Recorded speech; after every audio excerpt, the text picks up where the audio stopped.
मैं आगे अखिलेश यादव जैसे नेताओं की और बात करना चाहूंगा जिनके इम्तिहान अभी बाकी हैं। भाई ममता जी का इम्तिहान निकल गया, वो फेल हो गई हैं।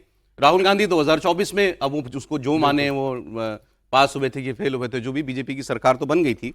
अखिलेश यादव जैसे नेताओं को क्या हासिल होने जा रहा है? अखिलेश यादव के चुनाव में क्या मदद कर देंगे? कोई कितने भी नेता राहुल गांधी के साथ अभी देखते हैं उनका क्या क्या मेलजोल होता है। एक लाइन जोड़ दूं, क्योंकि कल परसों से ये विश्लेषण चल रहा है और जो कहानी कुर्सी की देखते हैं उनको तो ये बहुत अच्छे से ध्यान में होगा, क्योंकि हम लोग लगातार बहुत हर डिटेल बात करते रहे।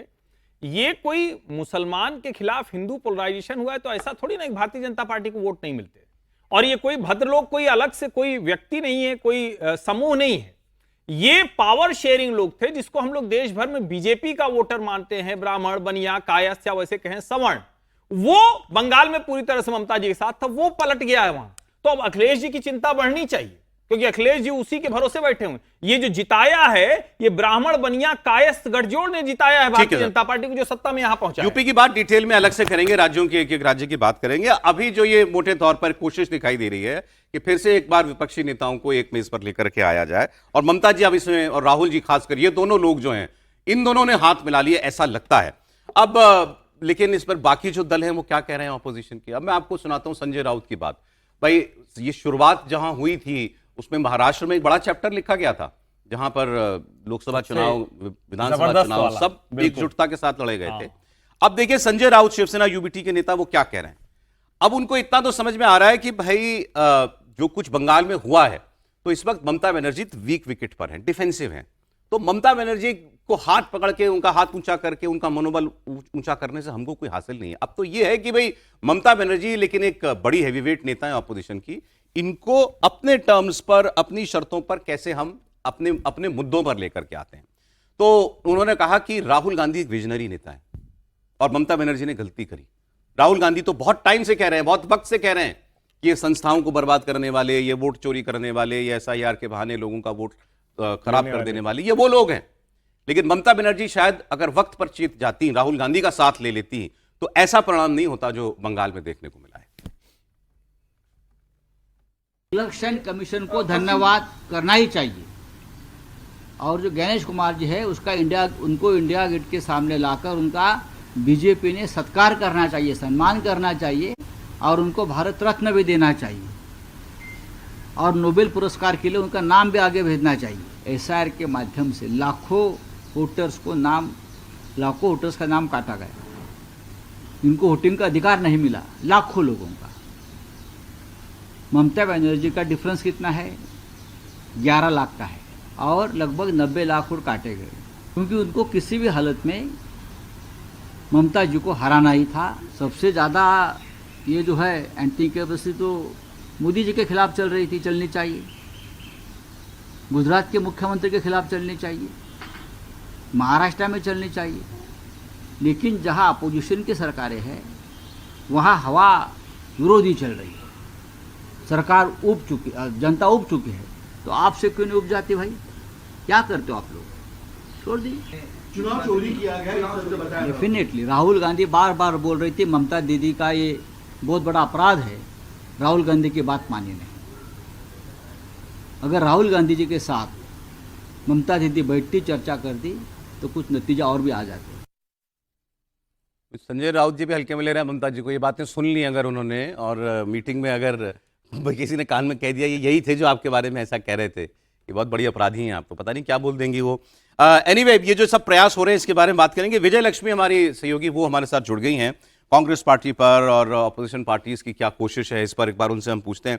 एक तो ये समझ नहीं आ रहा है विजय लक्ष्मी, मैं राहुल गांधी की बात पहले करना चाहता हूँ कि एक तरफ वो ममता बनर्जी के खिलाफ चुनाव में कैंपेन करते हैं, जो मुद्दे बीजेपी के होते हैं वही मुद्दे उसी भाषा में उठाते हैं, और आज वो कह रहे हैं कि हमें खुश नहीं होना चाहिए ममता बनर्जी की हार से। ममता बनर्जी कह रही हैं कि मैं इंडिया गठबंधन को और मजबूत करने के लिए काम करूंगी, और इंडिया गठबंधन में ममता बनर्जी की और कांग्रेस के बाद जो तीसरा सबसे मजबूत नेता और दल थे, डीएमके और स्टालिन, वहां उससे अलग होने की भूमिका लिखी जा रही है कांग्रेस पार्टी में।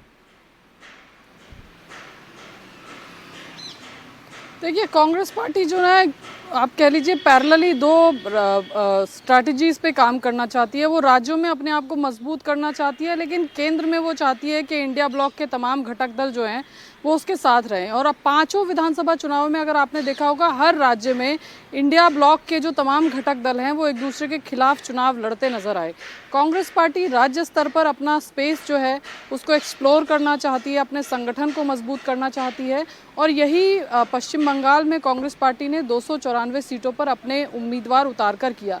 लेकिन केंद्र में संदेश बीजेपी को हराने का है, प्रधानमंत्री नरेंद्र मोदी को हराने का है, तो उनको लगता है कि वहाँ पर सबको साथ लेकर चलें। और अगर राहुल गांधी के एक्स पोस्ट को भी अगर आप देखें तो वो SIR वोट चोरी का एक तरीके से इशारा वो वहाँ पर कर रहे हैं। तो कहीं ना कहीं उनको लगता है कि बीजेपी के खिलाफ जब लड़ाई हो तो ये तमाम दल हमारे पीछे खड़े नजर आएँ, लेकिन केंद्र में भी हम, राज्यों में भी हम अपने आप को मजबूत करते नजर आएँ। जहाँ तक बात तमिलनाडु की है सौरभ, बहुत प्रेशर था। कांग्रेस की लीडरशिप जो थी शुरू से एक धड़ा दबाव बना रहा था कि TVK के साथ जाइए, क्योंकि TVK के साथ फ्यूचर है।